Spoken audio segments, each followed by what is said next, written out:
¿Pueden oírme? Sí, sí, se oye bien. Bueno, esperamos unos minutos a que se conecte la gente y comenzamos.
Bien, bueno, vamos a comenzar este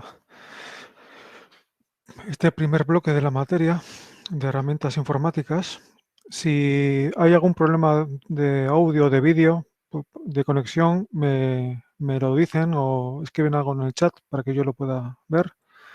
¿De acuerdo? Si no me dice nada, yo continúo. ¿De acuerdo? Los que quieran intervenir no hace falta que levanten la mano, simplemente activan su micrófono. De momento lo vamos a dejar así, con los micrófonos desactivados. Cualquier persona que quiera intervenir en cualquier momento, pues activa, interviene y lo vemos en conjunto, ¿de acuerdo? Vamos a trabajar de esa forma. Yo creo que es lo más sencillo. Estoy compartiendo la pantalla con la presentación, pero antes quería llamar su atención sobre cómo está organizada esta asignatura en Moodle, por lo menos el bloque que nos toca a nosotros, de la parte de ecología. Ven que tenemos, creo que esta es la vista que tienen ustedes como estudiantes. Para cada tema vamos a poner la presentación del tema que toca cada día en forma de PDF, y además debajo ven que hay un enlace para conectarse, que también lo comunicaremos vía mensajería de Moodle, ¿de acuerdo? Antes de que comience cada sesión. Todas las sesiones van a estar grabadas y disponibles en mi canal de YouTube a los pocos horas o días, como mucho, después de cada sesión, tanto las teóricas como también las prácticas. Y si se fijan, aquí, después de cada tema, hay un pequeño test de autoevaluación. No va a computar en la nota final, pero sí que les recomiendo que lo hagan, sobre todo para confirmar que han adquirido los conocimientos suficientes como para y poder avanzar en la materia. No me vale para mí, sino que les vale más bien para ustedes, ¿eh? Es un cuestionario de 10-15 preguntas de verdadero o falso para asegurarse de que van comprendiendo todo lo que se pide en esta asignatura. Como digo, no puntúa en la nota final, pero sí será necesario completar el test para poder acceder al siguiente tema de la materia, ¿de acuerdo? Pues sin más dilaciones, vamos a comenzar ya el primer tema. Saben que tenemos solamente 3 sesiones teóricas, porque la asignatura, como decíamos ayer, está planteada de forma eminentemente práctica. El primer tema que nos toca ver hoy, que posiblemente no lo completemos, pero me da igual, porque la parte que no veamos la vamos a ver en la sesión práctica correspondiente, que va a ser la segunda práctica que tengan en esta asignatura. La primera de ellas, la semana que viene, la va a impartir el profesor Fernández Guisuraga. Y la segunda práctica ya será conmigo, en la cual veremos una aplicación ya con datos reales de lo que vamos a ver esta mañana en teoría. El primer tema se llama Tratamiento de datos en ecología. Una única variable dependiente. Ahora mismo no sabemos de qué va esta historia, pero me imagino que a medida que vayamos avanzando, profundizando en el tema, pues ya podamos afianzar algunos conceptos que me imagino que los estudiantes que ya hayan tenido oportunidad de ver en alguna materia cuestiones similares de bioestadística, de matemáticas aplicadas a biología, pues ya son términos que les debería sonar, pero yo voy a partir de que, como venimos pues de formaciones de currículos diferentes, pues yo voy a asumir que no tenemos por qué saber aplicar esta terminología, por lo menos tal y como la vamos a aplicar nosotros en el tratamiento de datos ecológicos. Y precisamente yo les quería hacer énfasis en la importancia que tiene la terminología en esta asignatura, desde el punto de vista de que si no la entendemos bien, si no sabemos definir los términos, pues es complicado avanzar. Y por eso yo he querido poner como primer tema una presentación en la cual vamos a hacer mucho énfasis en la necesidad de aplicar correctamente los términos, ¿eh?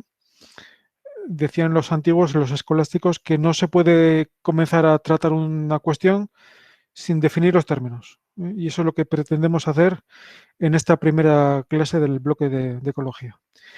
Y aquí ven una serie de aspectos que tenemos que controlar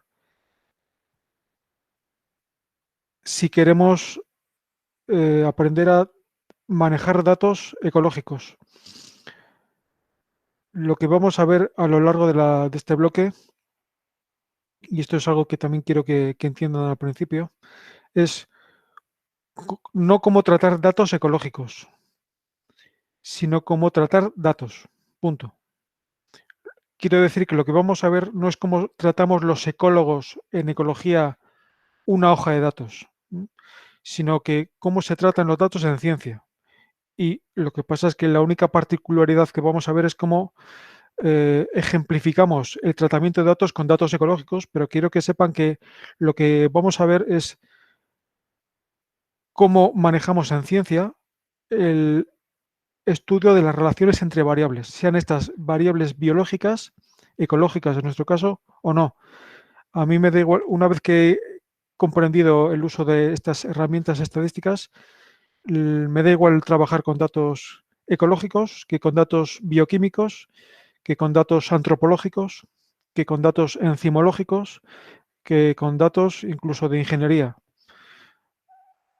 Me es indiferente trabajar con poblaciones de pinos o de osos o de tornillos, porque todos estos elementos, desde el punto de vista estadístico, funcionan igual, en el sentido de que no va a haber diferencias en la aplicación práctica en el tratamiento de datos. En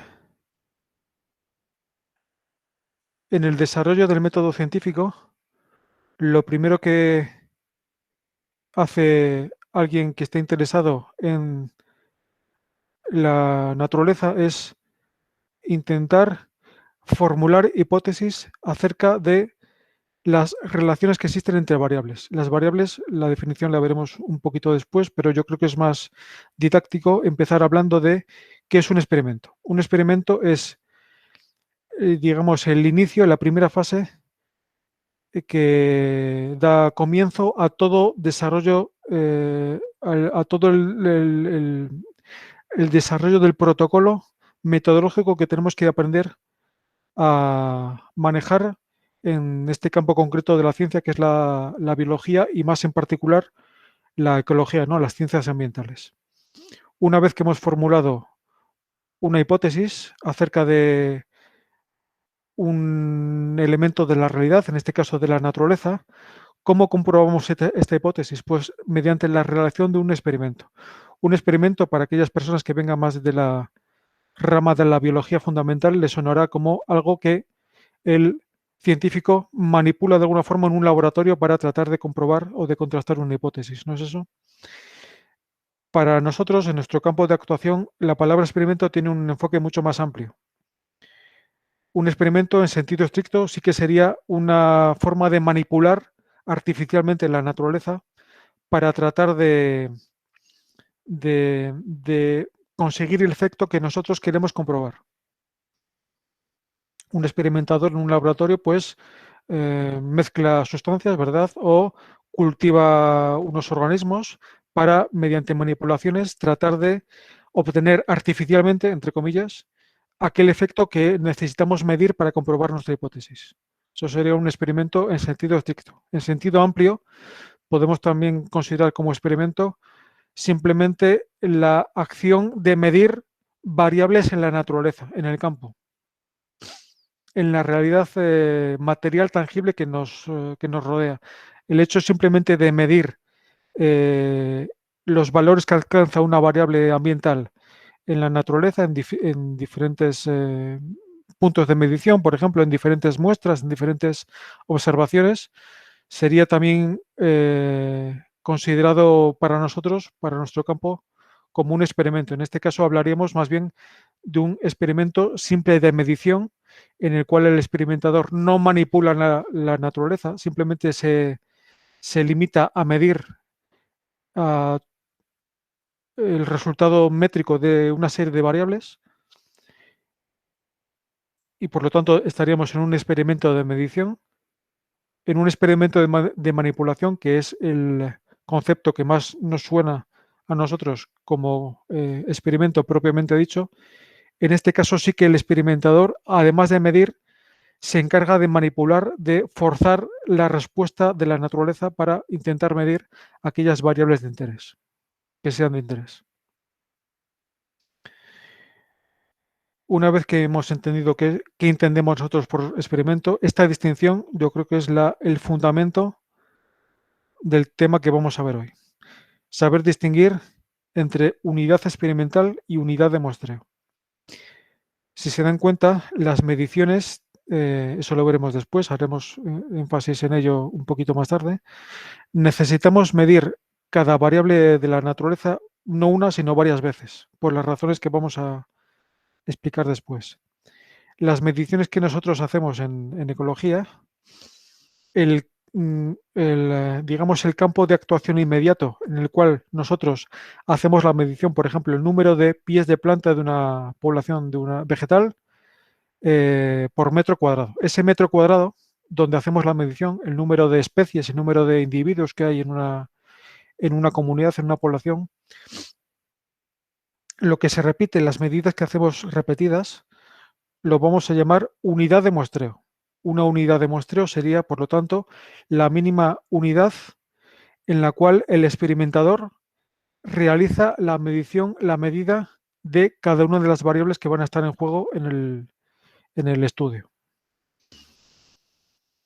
Sin embargo, unidad experimental es la mínima unidad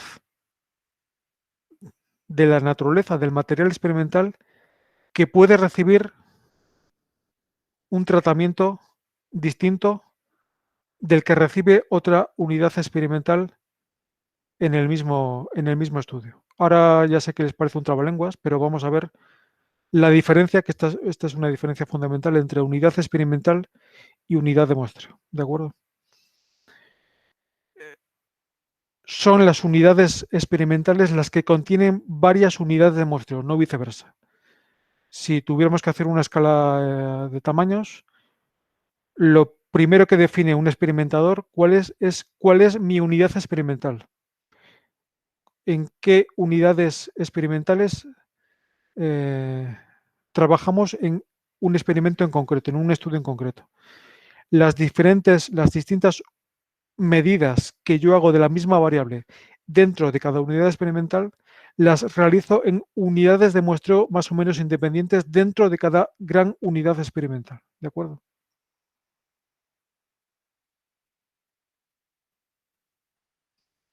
cuáles son los 3 elementos básicos que me permiten saber si mi experimento está correctamente formulado o no. Esto que voy a decir ahora, de verdad, grábenselo aquí en la frente, porque es fundamental. El famoso CRT, control, replicación y aleatorización de las réplicas. Un experimento que me lleve a ser capaz de contrastar una hipótesis científica tiene que tener necesariamente estos 3 elementos, con variaciones, con asteriscos que veremos a lo largo de la asignatura. Pero en principio, el esquema básico, el planteamiento básico que debe tener todo experimento en ciencia, hablando tanto de experimentos de manipulación como de experimentos de medición, tiene que tener estos 3 elementos. Tiene que tener réplicas. Hemos dicho hace 5 minutos que las variables no se miden una vez. Disculpen. Es necesario medir la misma variable varias veces para tener idea de cuál es la variabilidad natural de cada parámetro en la naturaleza, por lo menos en el ámbito de actuación del experimento que estoy tratando de estudiar. Luego es necesario tener por lo menos un control, ya sea en el espacio, ya sea en el tiempo, que me va a dar cuenta del nivel base sobre el cual el tratamiento experimental que yo estoy estudiando va a reflejar un comportamiento diferencial en esa variable o en esas variables de estudio. Y el tercer elemento que no aparece en esa imagen, pero que veremos también, es la necesidad de aleatorizar los tratamientos, aleatorizar las réplicas. ¿Vale? Vamos a verlo con un ejemplo. Hipótesis de estudio. Vamos a imaginar que yo soy un médico o un antropólogo que estoy estudiando la estatura como variable de estudio. Mi parámetro de interés es la estatura de una especie, la especie humana. ¿De acuerdo? Comparando la estatura, esta variable, esta medición, entre diferentes poblaciones de la especie humana. Y me interesa saber si hay diferencias de estatura entre dos poblaciones humanas. Por ejemplo, es un ejemplo tonto, pero para que lo entendamos. Diferencias de estatura entre los alumnos de biología y los alumnos de ambientales en la Facultad de Biología de León. Se entiende, ¿no? El experimento. Es un experimento en el cual yo quiero saber si existen diferencias de estatura entre los alumnos de biología y los alumnos de ambientales, de estas dos titulaciones del mismo universo, por hablar con términos estadísticos, que sería el campus de Begazán, el campus de León, la Facultad de Biología de León. Entonces, claro, pues para contrastar esta hipótesis, pues cojo una persona de la titulación de biología, cojo una persona de la titulación de ambientales y las mido. Esa es la variable de estudio de este experimentador, ¿no? Las mido y obtengo que la persona que procede de biología mide 180 centímetros y la persona que procede de ambientales mide 170. Hay 10 centímetros de diferencia, por lo tanto, se confirma en mi hipótesis inicial que hay diferencias de estatura entre estas dos poblaciones. ¿Les parece que es un experimento correcto en este sentido? A ver, les dejo intervenir. ¿Qué piensan? Se entiende el diseño, ¿no? Yo soy un experimentador que estoy tratando de comprobar si los biólogos son más altos que los ambientalistas. Cojo una persona de cada población, la mido y veo que efectivamente una de las dos personas es más alta que la otra. Por lo tanto, ¿creen que esa medición comprueba o demuestra mi hipótesis inicial? No, No, porque no porque hay. faltan réplicas. efectivamente. Qué le falta a ese diseño experimental, a ese estudio? Le faltan réplicas. Por el hecho de que una persona sea más alta que otra no significa que la población en general sea más alta. Aquí, ¿cuántas personas creen ustedes que habría que medir en cada una de esas dos poblaciones? Varias, ¿no? Pero ¿cuántas son varias? Depende del tamaño.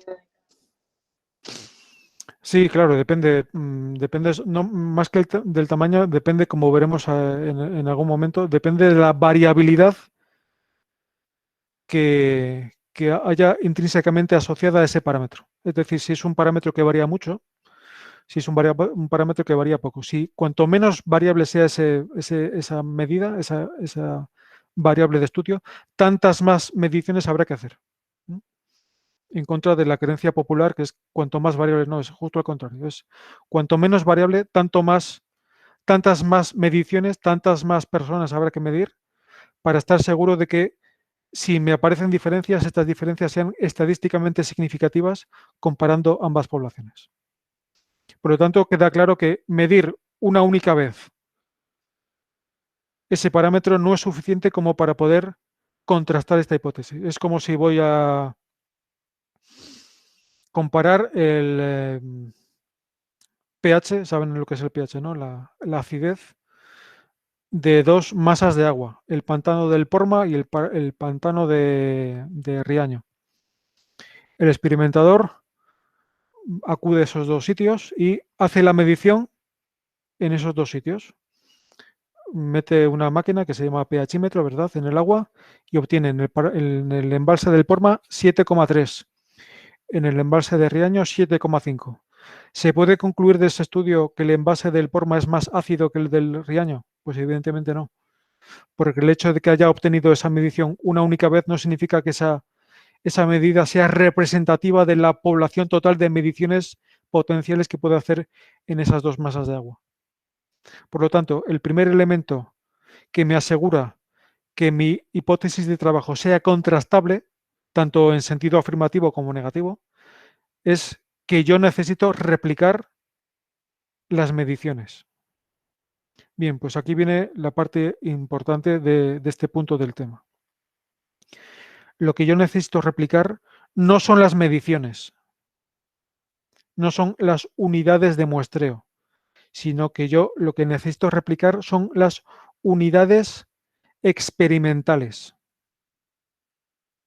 Hay un error muy común en nuestro campo de trabajo que es el famoso error de la pseudoreplicación. No sé si les suena el término.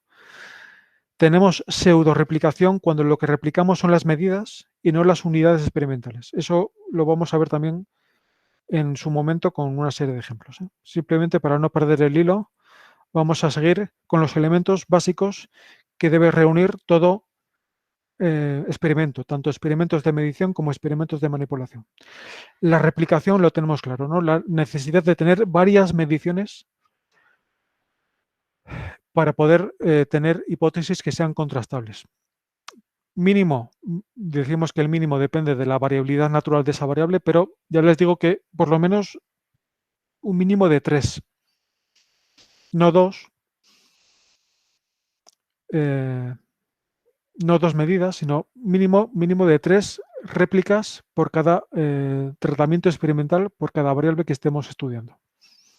Las razones de por qué 3 y no 2 las explicaremos en su momento en la práctica correspondiente. Mínimo 3. Segundo, la necesidad de tener por lo menos un tratamiento que actúe que trabaje de control. Yo trabajo en un vivero, por ejemplo, y mi jefe me ha comprado un nuevo abono, un fertilizante, y me pide a mí como trabajador encargado de esta serie de experimentos en el centro que compruebe científicamente si ese tratamiento, si ese fertilizante es efectivo o no.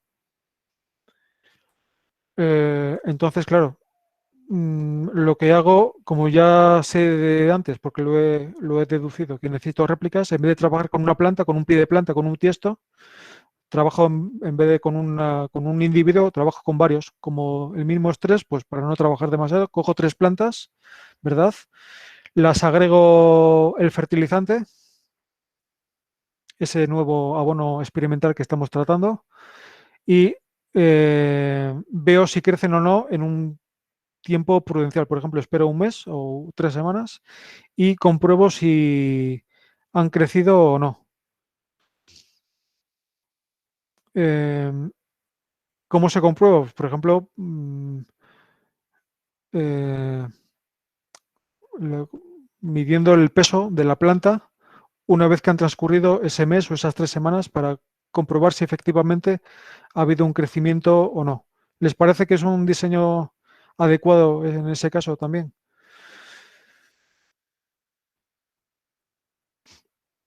Es un experimento que tiene réplicas, porque hemos dicho que en vez de trabajar con una planta, trabajamos con 3 o con 10 o con las que quieran. Como es un experimento mental, podemos, ya saben que en los experimentos mentales los recursos nos salen gratis y podemos trabajar con 10 o con 100 plantas si queremos. Entonces, a las 100 plantas las agregamos una dosis de fertilizante o de abono y a las 3 semanas, a las 4 semanas, comprobamos si han crecido o no. Y efectivamente vemos que han crecido porque tiene más peso, tiene más vigor, tiene más frutas, tiene más flores, la variable de medición que quieran. ¿Eso nos demuestra que el fertilizante es eficaz? No, ¿Por qué? porque falta un control. No sabemos si las plantas, de no haber recibido fertilizante, hubieran crecido también. Aquí se ve claramente la necesidad de tener por lo menos la mitad de las plantas, de esas 100, pues ponemos 50 o 20 o los que quieran, en un tratamiento que vamos a llamar tratamiento control. Los controles son importantes. El diseño de los controles parece que es sencillo, pero no es tan sencillo, ¿eh? Veremos ahora algún ejemplo. Hay que tener una serie de mediciones hechas en un tratamiento experimental que vamos a llamar siempre tratamiento control. El control es exactamente lo mismo que el tratamiento experimental, excepto que en el tratamiento control la variable de estudio, la variable experimental, tiene un nivel 0.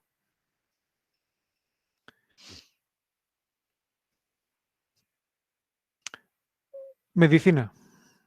Cambiamos de campo. Ya verán que muchas veces voy a hablar de campos diferentes para que vean para que entiendan que lo que estamos viendo no se aplica solamente a la ecología, sino que se aplica a la ciencia en general. Descubrir una sustancia. Soy un médico que he descubierto una sustancia que se sospecha que incrementa la presión sanguínea. Y necesito comprobarlo científicamente, si esto es así o no. Necesito réplicas, ¿verdad? En vez de trabajar con un paciente, trabajo con 5 o con 10 extraídos de una población normal, es decir, que estén hombres y mujeres representados con todas las variables, los distintos grupos de edad, ¿verdad? Perfecto. Tengo réplicas. Tengo control también, es decir, tengo a la mitad de la población, a 100 pacientes, por ejemplo, a 100 personas, 50 control, 50 tratamiento experimental. A las 50 del tratamiento experimental las inyecto esta sustancia en el brazo. A las 50 del tratamiento control no las hago nada. Y al final del experimento mido la presión sanguínea de los 100. Y resulta que efectivamente a las 100 personas que había inyectado, que había pinchado en el brazo, tienen una presión sanguínea por término medio superior a las 50 personas del tratamiento control, a las cuales no les había inoculado ninguna sustancia. Parece que está todo correcto, ¿no? Tengo réplicas, tengo control, tengo un tratamiento control. ¿Alguien le saca algún pero a ese diseño experimental? Ah, no es control. No, no, perdón, no he entendido esa parte.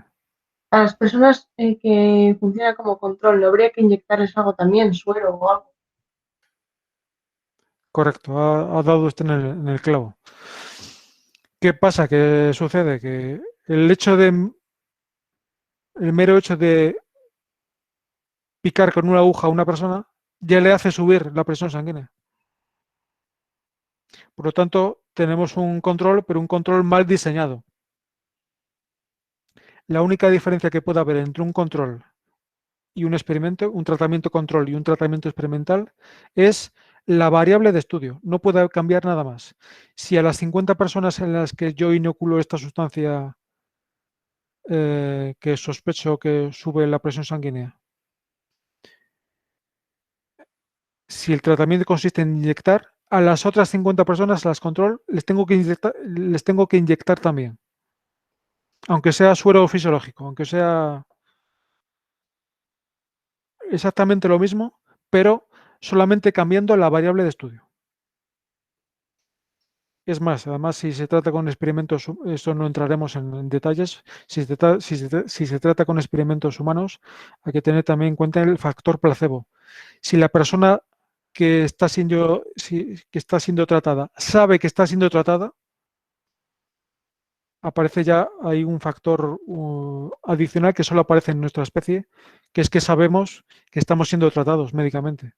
Y por el mero hecho de saber que estamos tomando una medicina, que estamos tomando una sustancia, ya nuestra fisiología cambia. Por lo tanto, sería necesario que este experimento estuviera con un diseño de doble ciego, que ni la persona ni el médico que administra ese tratamiento supieran si la sustancia que están inoculando es control o es experimental. ¿Para qué? Para descartar ese efecto placebo. ¿De acuerdo? Pero bueno, en principio eso forma parte de la medicina clínica y eso no nos compete a nosotros. Lo que les quiero decir es que los tratamientos controles y los experimentales tienen que ser exactamente los mismos. Si es el experimento que decíamos antes del fertilizante en plantas, imagínense que en vez de trabajar en macetas, en tiestos, trabajáramos en parcelas de terreno. Si el tratamiento experimental consiste en disolver un tapón de fertilizante en 1 litro de agua y con eso regar esa parcela experimental, el tratamiento control correspondiente a ese tratamiento experimental tiene que ser exactamente lo mismo. Si riego la parcela experimental con agua, la parcela control tiene que regarse también, aunque sea solamente con agua y no con el aditivo este experimental.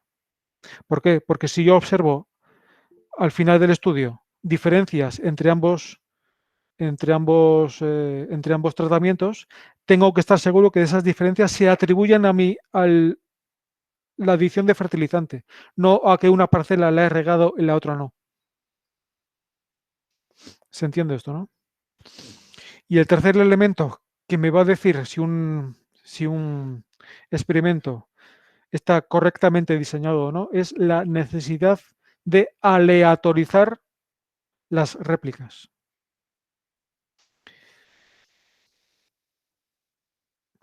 Elemento muy importante que por alguna razón que desconozco no se suele hacer suficiente énfasis en ello, pero que puede dar al traste nuestros experimentos y las réplicas no están correctamente aleatorizadas. Imagínense, voy a tratar de dibujar aquí, que yo tengo como experimento el siguiente.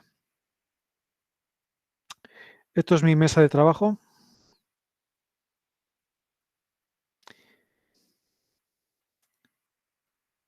Y aquí voy a hacer un estudio experimental en el cual voy a trabajar pues con esas macetas que hemos visto, ¿no?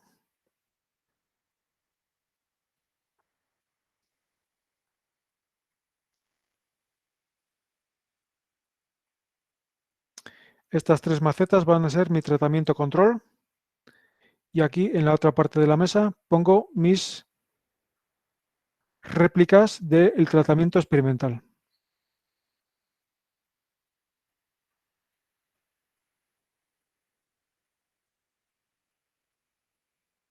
Aparentemente todo está correcto, ¿no? Porque tengo réplicas, tengo 3 unidades experimentales por cada tratamiento, 3 y 3, y además tengo diferenciados control, esto sería control, y esto sería tratamiento, nivel experimental. Y el trabajo consiste en saber si el tratamiento experimental es efectivo, es decir, si la adición de fertilizante hace crecer más las plantas, más que por lo menos no añadirles nada, es decir, tratamiento control. A ambas grupos de plantas las trato exactamente igual, por lo tanto es un control aparentemente bien diseñado. Las riego exactamente igual, las trato exactamente lo mismo. La única diferencia es que las 3 plantas del tratamiento experimental las añado un taponcito de abono de fertilizante para saber precisamente si esa adición hace crecer diferencialmente a esas 3 plantas con respecto a las otras 3. ¿Les parece que es un diseño correcto? Pues en principio, por lo que estamos viendo, sí, ¿no? No le falta nada. Tiene control, tiene réplicas y además el control parece que está aparentemente bien diseñado. Pero le falta el tercer elemento, que era el que estamos viendo ahora, que es la aleatorización de las réplicas. ¿Qué pasa si esta es mi mesa de trabajo, verdad? Y aquí está la ventana de mi laboratorio.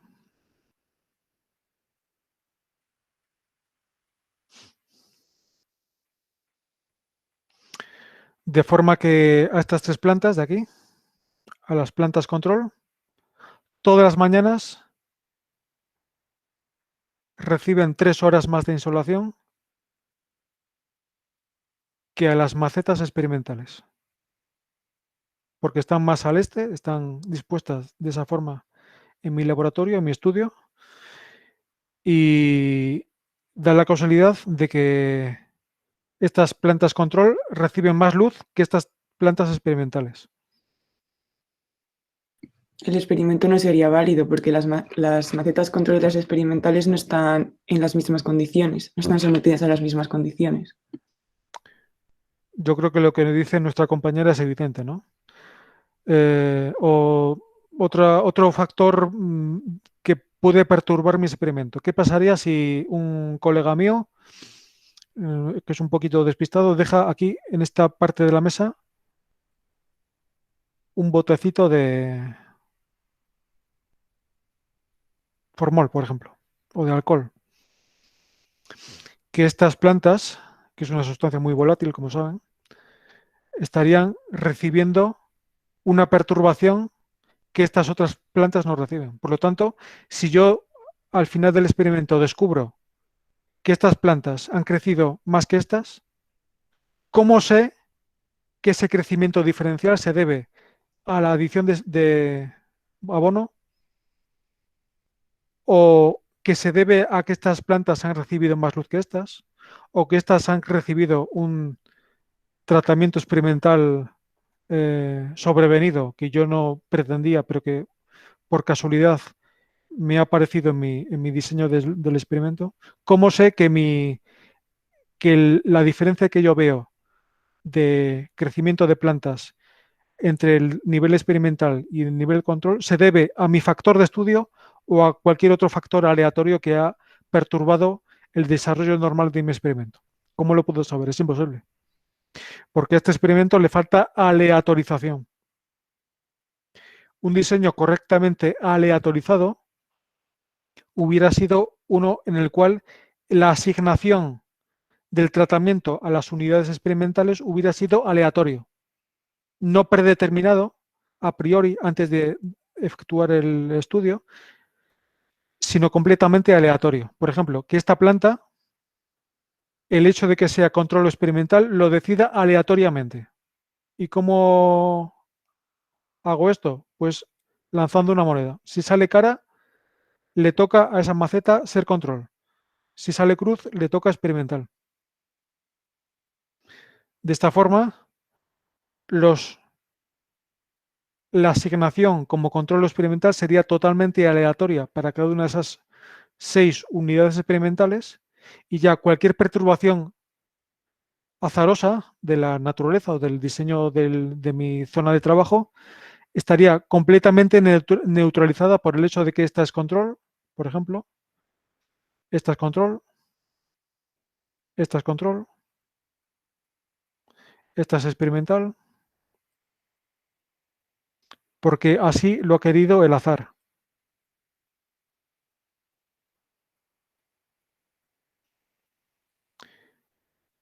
Si yo al final del estudio compruebo que las 3 plantas experimentales son más grandes, pesan más, tienen más talla que las 3 plantas control, ya estoy seguro de que ese crecimiento diferencial se debe a mi factor experimental, al hecho de haber inoculado a estas 3 macetas con un abono, con un fertilizante. Y no se debe a cualquier otro factor azaroso o aleatorio que ha podido perturbar el desarrollo normal de mi experimento. ¿Se entiende esto así? Por lo tanto, que se nos quede esto bien grabado en la mente. ¿Cómo sé que un experimento está bien diseñado? Si hay réplicas, si hay diferenciación entre control y experimental, y si las réplicas están correctamente aleatorizadas. ¿Entendido esto? ¿Alguna duda hasta aquí?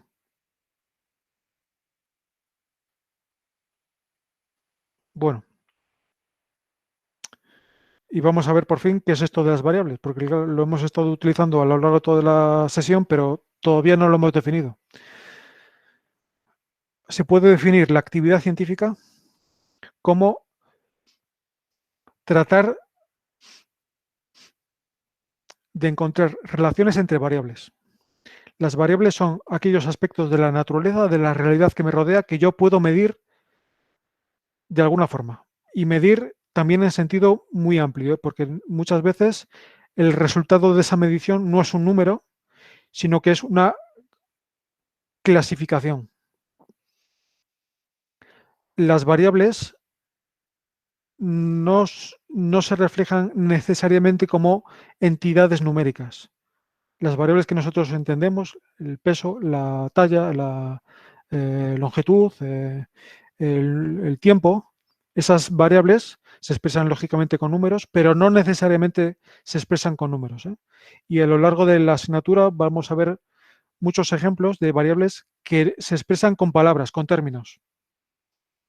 Lo digo porque por mi experiencia a ustedes les cuesta mucho entender que muchas variables o algunas variables, que vamos a llamar en el futuro factores, se miden, pero no se miden con números, se miden con términos, se miden con palabras, se miden con cadenas alfanuméricas. La distinción fundamental que hacemos en ecología y en ciencias en general, pero para ceñir nuestro campo de trabajo a la ecología, es entre variables dependientes y variables independientes. Y esta distinción es también fundamental. Me oirán repetir esto muchas veces al principio, pero claro, es que estamos con los fundamentos teóricos básicos que nos van a permitir después aplicar herramientas informáticas al tratamiento de datos. Esta lección de hoy va a quedar grabada y de verdad repásenla varias veces porque lo que estamos viendo esta mañana es el fundamento. Si entienden esto, van a entender el resto de la materia. Y viceversa, si no entienden esto, el resto de lo que digamos en las sesiones posteriores va a ser en balde porque no se puede avanzar hasta que no se comprenda perfectamente esto, ¿de acuerdo? Una de las distinciones fundamentales que vamos a trabajar con ella a lo largo de todo el curso es la distinción entre variables independientes y variables dependientes. Nosotros, cuando vamos al campo y rellenamos una hoja de datos, ¿verdad? Sin quererlo, vamos a hacer mediciones de estos dos tipos de variables dependientes y de variables independientes. Y la distinción muchas veces, en algunos casos no es inmediata, es muy clara, pero en otros casos no lo es tanto. ¿Cómo sé yo si una variable, la densidad de plantas o la altura de los alumnos que decíamos en el ejemplo de antes, o la biomasa de las plantas, de las macetas del experimento que acabamos de ver? Esas son variables, ¿no? Cosas que yo puedo medir. ¿Cómo sé si son variables dependientes o independientes? Pues la distinción aparentemente es muy clara. Las variables dependientes son aquellas cuyos valores, los valores que yo obtengo en la medición, dependen, por eso se llaman dependientes, de los valores que adquieran las variables independientes. Parece que es un trabalenguas, pero no lo es, ¿eh? Repito, una variable dependiente es aquella cuyos valores, los valores que yo mido, que yo obtengo en la naturaleza, estos valores dependen de otros valores, de los valores que adquieren las variables independientes. Yo creo que vamos a verlo con un ejemplo. Esta es una hoja de datos que la subiremos en breve, con la cual vamos a trabajar en prácticas, ¿de acuerdo? Yo voy al campo. No sé si ven más o menos bien este Excel. Voy a aumentarlo un poquito. Estos son variables: pH, concentración de materia orgánica, nitrógeno, calcio, etcétera, medidas en diferentes lugares de estudio, ¿vale? Ya explicaremos en detalle cómo es la estructura de esta hoja de datos, pero en principio lo único que me interesa que entiendan ahora mismo es que son diferentes variables, diferentes mediciones, medidas en distintos sitios, que son diferentes bosques, pero en principio no nos da igual, ¿vale? Y además de recoger medidas de estas variables de campo, en cada uno de estos 9 lugares he medido a su vez otra serie de variables que son abundancias de diferentes plantas. Se entiende este experimento, ¿no? He ido al campo y he medido, en concreto son variables edáficas, son parámetros de suelo. El suelo de la muestra D1 tenía un pH de 5,11. El pH de la muestra D2 tenía un pH de 5,3. Y además sé que en el punto de muestreo D1 había una composición florística de esta naturaleza. Tenía 1,4% de Agrostis capillaris, 4,6% de Aira caryophylla, etcétera, ¿vale? Entonces, estas son variables, ¿no? Pues que son cosas que yo mido en diferentes puntos de muestreo, ¿no? En esta serie de 9 puntos de muestreo. Estas son variables, la abundancia o la concentración de una especie de planta, y esto también son variables. Es la concentración de materia orgánica en esa misma serie de 9 estaciones de muestreo. Pues bien, ¿cuáles son, en este caso, las variables dependientes y cuáles son las independientes? ¿Alguien se moja? Siempre va a haber por lo menos una variable dependiente y una variable independiente, ¿de acuerdo? ¿Qué opinan? Voy a haceros una pregunta para que lo entiendan. El hecho de que aquí en la muestra D1 el pH sea de 5, ese hecho, esa medición, el hecho de que el bosque D1 tenga un pH de 5 depende de que en esta muestra haya Agrostis capillaris, o es más bien viceversa. El hecho de que aquí haya Agrostis capillaris con esa concentración, con esa abundancia, depende de que en este suelo el pH sea de 5,1. ¿Cuál depende de cuál? ¿La planta del pH o el pH de la planta? ¿Qué piensan? La variable independiente sería el pH y la dependiente las especies que crezcan. Yo creo que está bastante claro, ¿no? En este caso. Es la composición florística, la composición de diferentes especies de esas muestras, la que depende de que en esos suelos las variables abióticas, las variables edáficas, sean de una forma u otra. Dicho de otra forma, al suelo, al pH del suelo, le da igual, no sabe si hay plantas o no. Sin embargo, a las plantas les es muy importante el hecho de que el pH sea de 5 o de 9.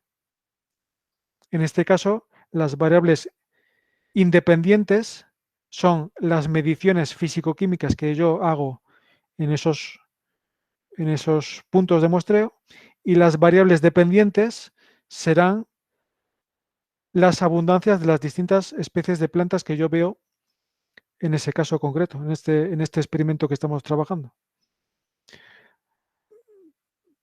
Para que nos entendamos, y esto aprovechando que no nos oye nadie. Casi siempre, y digo casi siempre porque siempre hay excepciones en todos los sitios, las variables biológicas, digo casi siempre, ¿eh? No me hagan caso porque de hecho vamos a ver algunas excepciones. Casi siempre las variables biológicas van a ser las variables dependientes. Y las variables físico-químicas van a ser las variables independientes. Porque el hecho de que en un bosque haya especies y no otras, con determinadas abundancias, depende de las características físico-químicas de ese ambiente. En un río, por ejemplo, el hecho de que haya una composición de insectos acuáticos o de macroinvertebrados que sea de una forma u otra, depende de la química del agua. Pero a la química del agua le trae sin cuidado de que haya insectos o no. No es eso. No depende de nada. Depende de que el agua es así. Por lo tanto, quedamos en lo siguiente, ¿de acuerdo? Siempre que veamos una hoja de datos en las cuales veamos combinadas mediciones, variables físico-químicas y variables biológicas, en el sentido de conteos de diferentes especies de organismos, lo normal es que las variables biológicas sean las variables dependientes y las variables físico-químicas, las variables ambientales, sean las variables independientes, ¿de acuerdo? Otra distinción fundamental, y con eso lo dejamos por hoy, es distinguir entre variables cuantitativas y variables cualitativas, que yo creo que la distinción es mucho más inmediata. Cuantitativas se expresan con números. Aquí vemos unas cuantas variables cuantitativas. De hecho, todas, ¿no? pH se expresa con números, concentración de materia orgánica, concentración de nitrógeno, pero resulta que estas variables también son cuantitativas, ¿no? Ya veremos que hay a su vez varias tipologías de variables cuantitativas, pero en principio cualquier variable que se exprese con números, tanto reales como naturales, son variables cuantitativas. Variables cualitativas, pues por ejemplo, si estamos trabajando en un experimento como el que decíamos hace unos minutos de las macetas, si en vez de la variable de estudio no fuera biomasa o crecimiento de la planta, sino que fuera color de la flor,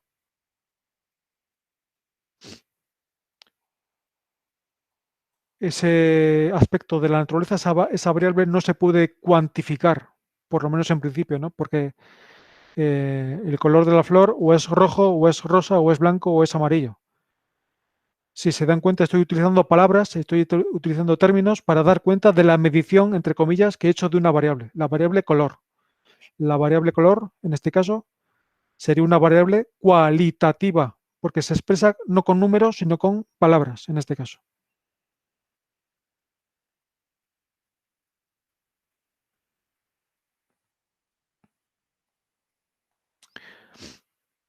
Pues bien, las variables que sean, a su vez,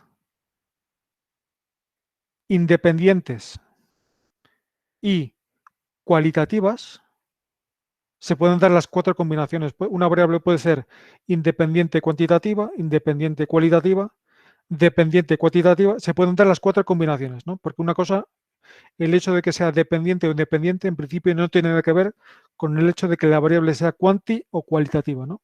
Pues bien, estoy diciendo que una variable que sea a la vez cualitativa e independiente, la voy a llamar a partir de ahora factor. Aquí hay una variable que no está muy explícita, que es la variable